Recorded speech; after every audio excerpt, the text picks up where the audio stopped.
Hello friends. तो एक बार फिर आ गए हैं अपने चैनल शिवर स्टडी अड्डा पे एक नए टॉपिक के साथ। तो कॉपी पेन लेकर तैयार हो जाइए एक नए टॉपिक को पढ़ने के लिए। तो आज का हमारा टॉपिक है राइट सर्कुलर कोन, या इसको कोन भी कहा जाता है। तो ये मेरा कोन का फिगर बना हुआ है और ये बगल में डेफिनेशन लिखा हुआ है। तो जल्दी से हेडिंग दे दीजिए राइट सर्कुलर कोन। अब इसके बारे में कुछ जानकारी लेते हैं। चल, तो ये फिगर बना हुआ है। फिगर जैसा भी बना हुआ है आप इसको उतार लीजिए। उसके बाद थोड़ी देर बाद हम समझेंगे कि इस फिगर में क्या क्या बातें कही गई है या जो भी डिनोशन दिए गए उसका क्या मतलब है। पहले आप चुपचाप जो है फिगर को उतार लीजिए। समझ रहे हैं कि नहीं? आइए अब आइए डिफिनीशन को देखते हैं। सबसे पहले डेफिनेशन को भी समझ लीजिए, उतार भी लीजिएगा। डेफिनेशन क्या है कि if the height of A right angled triangle is fixed and the triangle is rotated about this line, then right circular cone oblique cone is formed।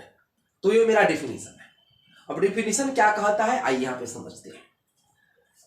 तो सबसे पहले ही लिखा हुआ है कि if the height of A right angled triangle, कहने का मतलब क्या है कि ये एक मेरा राइट एंगल ट्रायंगल है। देखिए यह जो कोन है इसमें एक राइट एंगल ट्रायंगल छुपा हुआ है। ये जिसको मैंने डार्क कर दिया, ये मेरा क्या हो गया, ये राइट एंगल ट्रायंगल ही तो है जिसमें ये वाला एंगल पी क्या है 90 डिग्री है।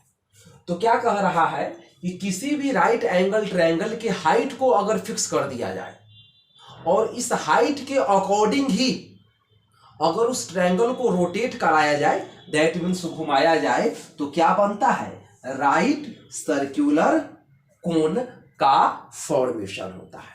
कहने का मतलब है कि कोई राइट एंगल ट्रायंगल दे रखा हो और उस राइट एंगल ट्रायंगल के चारों तरफ हाइट के अकॉर्डिंग अगर उस ट्रायंगल को रोटेट करवाए तो कौन सा फिगर बन जाएगा, कोन बन जाएगा, क्योंकि इसमें छुपा हुआ है राइट।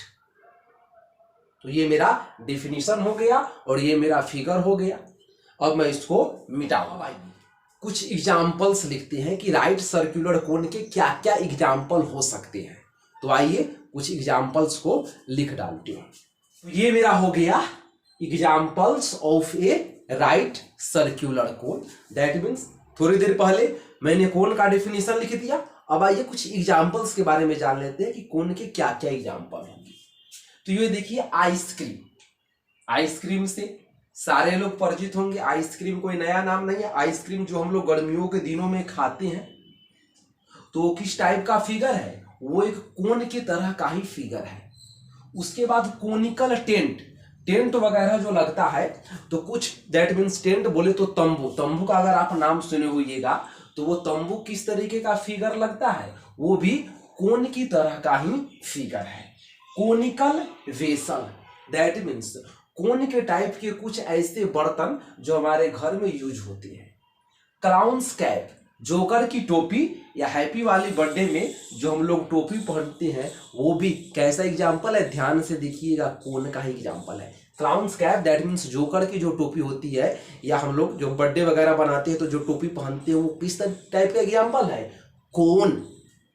एंड लास्ट कीप, तेल वगैरह को एक बर्तन से दूसरे बर्तन में रखने के लिए या कोई भी लिक्विड के टाइप के सब्सटेंस को बर्तन में रखने के लिए कौन से फिगर का यूज किया जाता है, कीप का। और वो कीप किस टाइप का एग्जाम्पल है, कोन के टाइप का एग्जाम्पल है। तो ऐसे बहुत सारे और भी एग्जाम्पल हो सकते हैं, इसलिए मैंने लिख दिया ETC, दैट मीन्स एक्सेट्रा। तो ये क्या हो गए, कुछ एग्जाम्पल हो गए। पहले डेफिनेशन, अब एग्जाम्पल फटाक से उतारिए।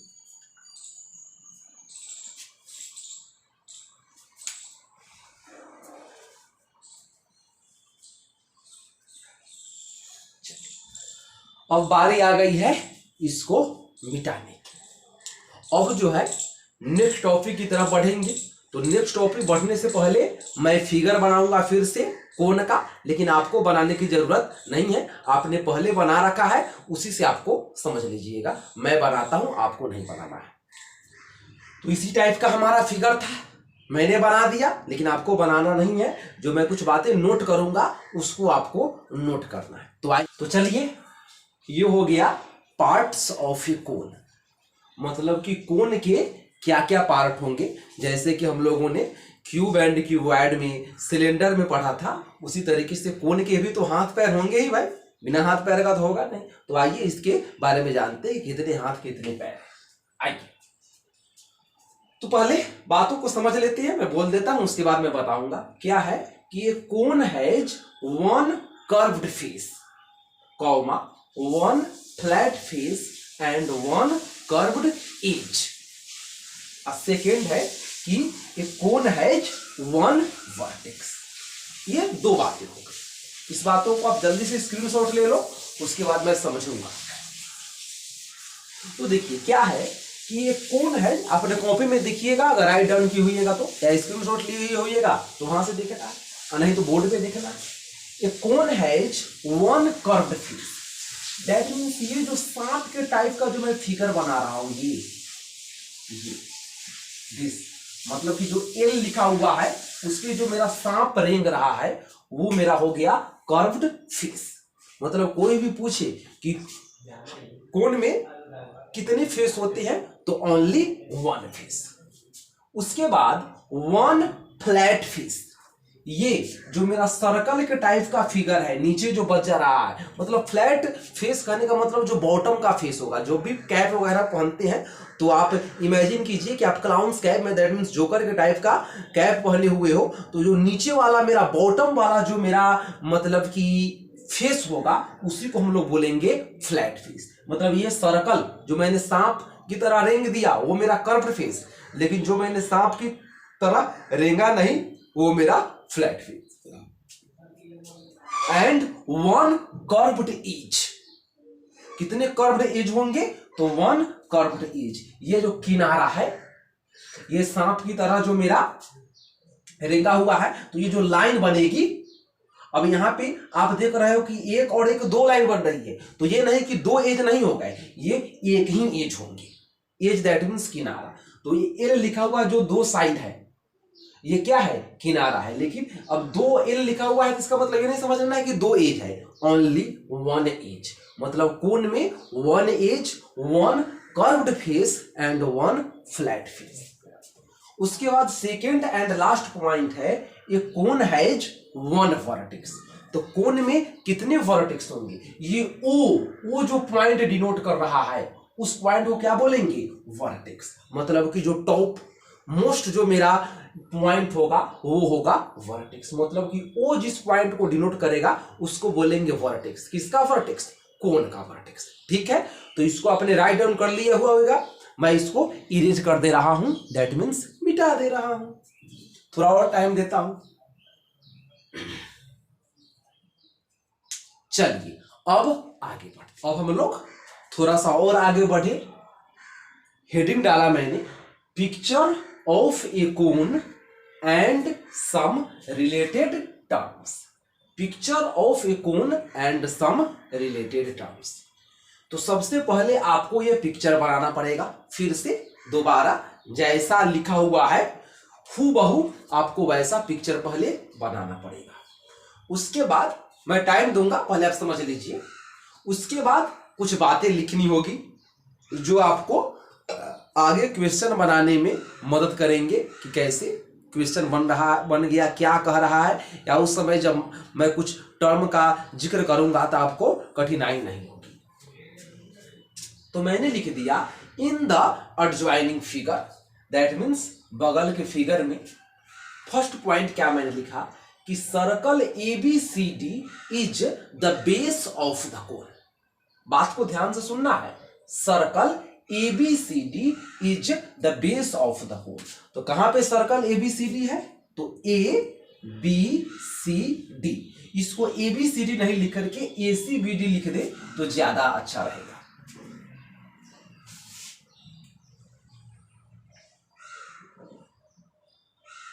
मैंने ए सी बी डी लिख दिया, तो circle A C B D is the base of the cone. मतलब कहीं भी क्वेश्चन बनाते समय आपको कहेगा कि the base of the cone is fill in the blank, तो आपको समझ जाना है कि बेस का मतलब जो बॉटम वाला जो एरिया है उसकी बात कही जा रही है, बॉटम का जो फेस है उसकी बात कही जा रही है। मतलब बेस कहने का मतलब कोन का बॉटम वाला साइड, समझ रहे हैं कि नहीं? तो ये बात तो आपको समझनी है। Second, O is the vertex, ये तो मैंने इससे पहले भी आपको लिखवा दिया है कि ओ जिस पॉइंट को डिनोट करेगा उसको वर्टेक्स बोला जाएगा। O is the vertex and OP is the height of the cone.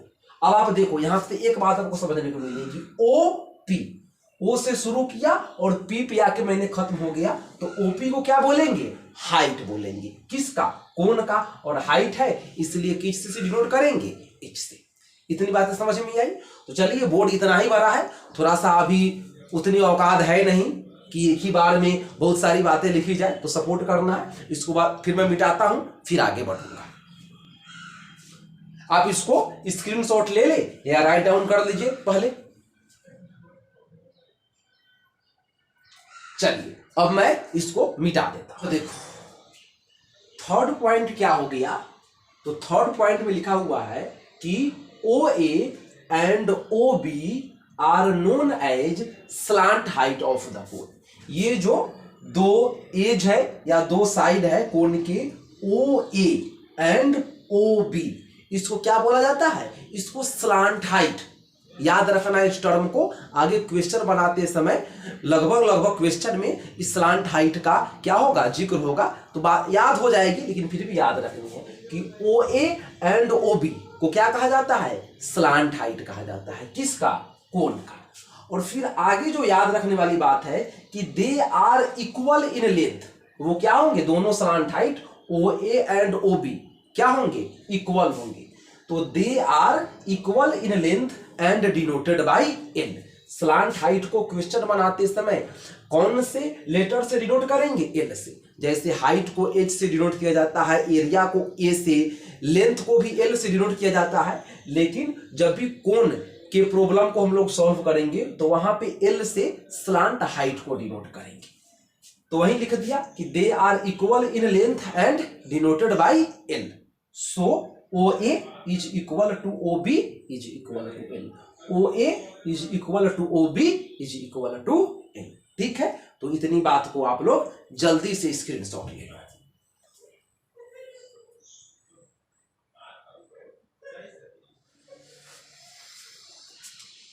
अब जो है मेरा फोर्थ पॉइंट हो गया कि angle A O B is known as vertex angle of the कोन।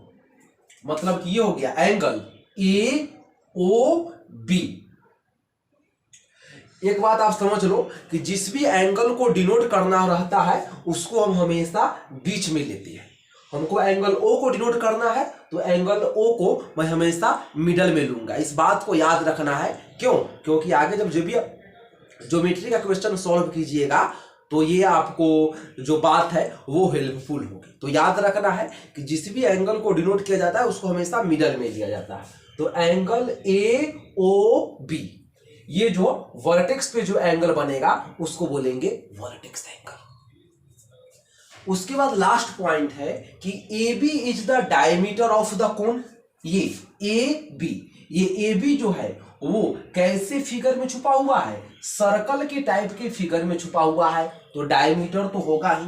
तो A B is the diameter of the cone and, अब diameter का हाफ रेडियस होता है, मैंने पहले जब क्वेश्चन सॉल्व किया तो भी बताया। तो ए बी को डायमीटर बोलेंगे और ए पी और बी पी दोनों लेंथ में इक्वल होंगे और इसको क्या बोलेंगे? रेडियस। और रेडियस बोलेंगे इसलिए आर से डिनोट करेंगे। तो A B is the diameter of the cone and A P is equal to B P is equal to R is the radius of the cone. मतलब क्वेश्चन में आपको आएगा कि the diameter of the cone is 7 centimetre. तो समझ जाना है कि डायमीटर कहां पे होगा, जो मेरा बॉटम वाला जो फेस होगा उसमें जो लाइन बनेगी उसी में डायमीटर होगा, और डायमीटर का हाफ क्या हो जाएगा, रेडियस हो जाएगा। इस बात को आपको याद रखने की, डायमीटर देखा दे दिया कि diameter is 10 centimetre, radius is 5 centimetre, तो तुरंत दिमाग लगाना है कि डायमीटर कहाँ होगा, नीचे होगा, रेडियस कहाँ होगा, नीचे होगा। तो इस बात को आप जल्दी से उतारिए, फिर आगे बढ़ेंगे।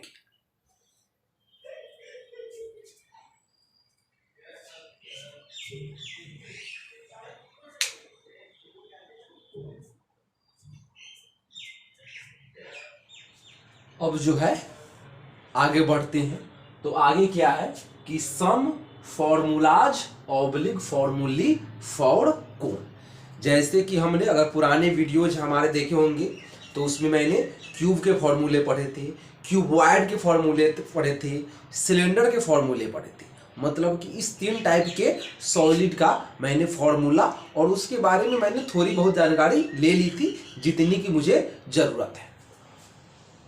जितनी क्या उतनी जानकारी पर्याप्त होती है। आप किसी भी क्लास में जाकर के कोन पढ़ो, किसी भी क्लास में जाकर के सिलेंडर पढ़ो, इतनी बातें पढ़ाई जाएगी, उसी में थोड़ा सा आगे पीछे होगा, लेकिन बात की जो समरी रहेगी वो इतनी ही रहेगी।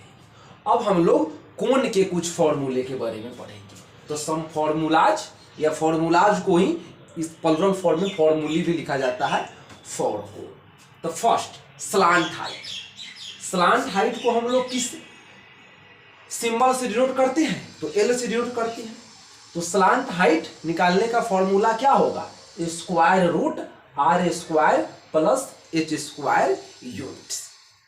मतलब कि अगर आपको रेडियस का वैल्यू दे रखा हो, हाइट का वैल्यू दे रखा हो, तो स्लांट हाइट निकालने के लिए क्या निकालोगे आप, L is equal to square root R square plus H square units. वास्तव में क्या हो गया, एक पाइथागोरस ट्रिपलेट बन रहा है और रियल में है भी। Second volume. वॉल्यूम को हम लोग v से डिनोट करते हैं। तो देखिए, अब अगर मैं इस 1/3 को ढक देता हूं तो क्या कुछ बातें याद आ रही है। ये पाई आर स्क्वायर एच क्या है, सिलेंडर का वॉल्यूम हो गया, और उसमें 1/3 अगर लगा दिए तो कोन का वॉल्यूम हो गया। तो सिलेंडर का volume pi R square H और कोन का volume 1/3 pi R square H. क्यों, क्योंकि आगे मैं बताऊंगा एक सिलेंडर में 3 कोन छुपे होते हैं, इसलिए 1/3 कर दिया गया। थर्ड में curved surface area. Curved surface area का फॉर्मूला मैंने नहीं लिखा है। Curved surface area that means वो चारों तरफ का एरिया, बॉटम वाला एरिया नहीं, बॉटम वाला एरिया इंक्लूड कर देंगे तो टोटल सरफेस एरिया हो जाएगा।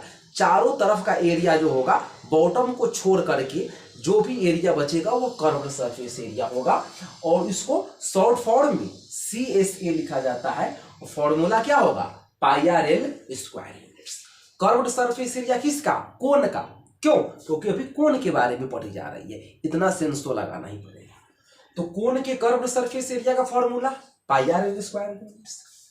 अब नेक्स्ट है total surface area. Total surface area को शॉर्ट फॉर्म में TSA। तो टोटल सरफेस एरिया कैसे निकलेगा, कर्व्ड सरफेस एरिया में बॉटम वाला एरिया भी जब ऐड कर देंगे तो टोटल सरफेस एरिया निकलेगा। तो curved surface area that means CSA plus area of base. मैंने बताया था बेस जो होगा, कोन का बेस कहाँ होगा, बॉटम में होगा, तो एरिया ऑफ बेस। अब कर्व्ड सरफेस एरिया का फॉर्मूला अभी अभी मैंने पढ़ा, pi R L plus area of base. तो कोन का बेस कैसा होगा, सर्कल के टाइप का होगा, और सर्कल का एरिया पाई आर स्क्वायर। तो दोनों को ऐड कर दिया। अब दोनों में जो बातें हैं उसको कॉमन कर लो। तो पाई देखो इसमें भी और पाई इसमें भी, तो पाई को कॉमन कर दिया। इसमें देखिए 1 R और इसमें 2 R। क्यों, क्योंकि R का पावर 2 है, that means R multiply R। तो इसमें 1 R और इसमें 2 R, तो 1 R को कॉमन कर लो। तो 1 R को बाहर मैंने निकाल लिया, तो पाई को भी बाहर निकाल लिया और R को भी बाहर निकाल लिया, तो बचा क्या, L प्लस यहाँ से पाई को भी बाहर निकाल लिया, और यहाँ पे R square that means 2 R है, 1 R को बाहर निकाल लिया तो एक दूसरा R बच गया, स्क्वायर यूनिट्स। कहने का मतलब कि जब भी कोण का स्लांट हाइट पूछा जाए तो slant height L equal to हो जाएगा square root R square plus H square units. Volume पूछा जाए तो 1/3 pi R square H। Curved surface area पूछा जाए तो पाई आर एल, और टोटल सरफेस एरिया पूछा जाए तो pi R into L plus R square units. ये 4 फॉर्मूले हो गए, और इस 4 फॉर्मूले से ही कोण के सारे क्वेश्चन बन जाएंगे। इसका मतलब ये नहीं कि कोण आसान हो गया, आगे पढ़ेंगे कितना भारी और कितना आसान है। आप इसको जल्दी से नोट डाउन करो।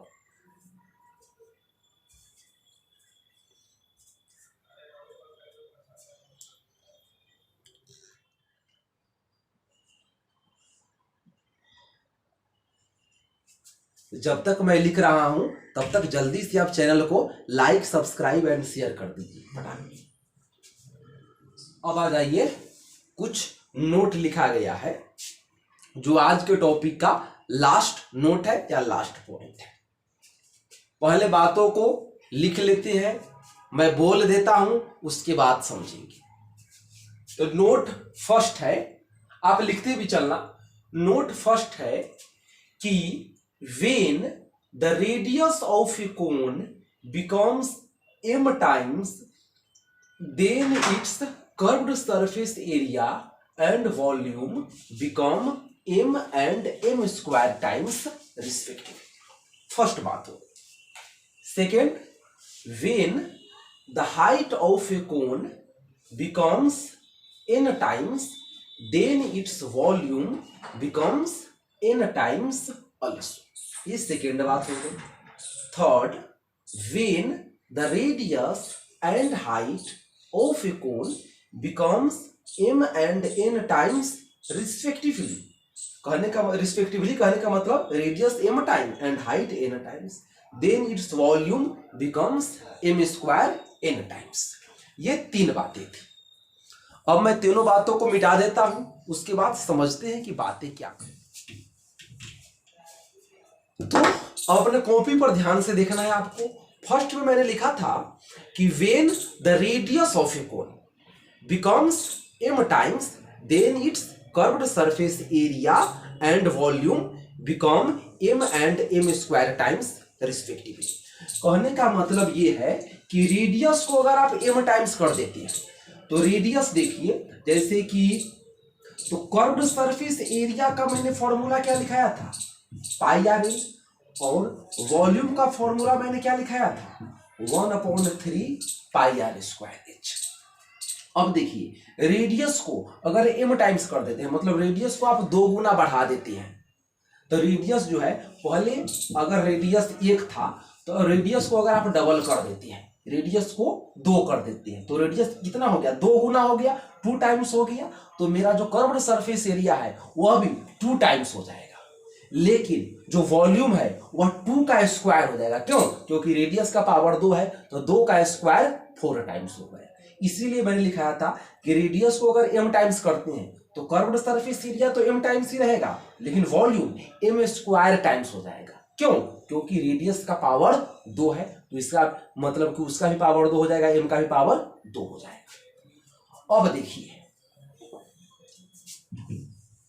सेकेंड में मैंने लिखाया था कि if the height of a cone becomes n times, then its volume becomes n times also।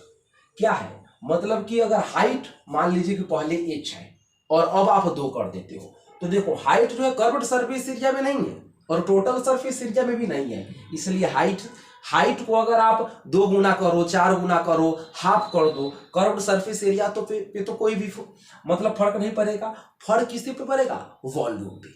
अब देखिए, पहले रेडियस 1 था, अब आपने 2 ले लिया, रेडियस को आपने 2 टाइम्स कर दिया, तो वॉल्यूम भी क्या होगा, 2 टाइम्स ही होगा। क्यों? क्योंकि h का पावर कुछ भी नहीं है। ये सेकेंड वाली बात हो गई।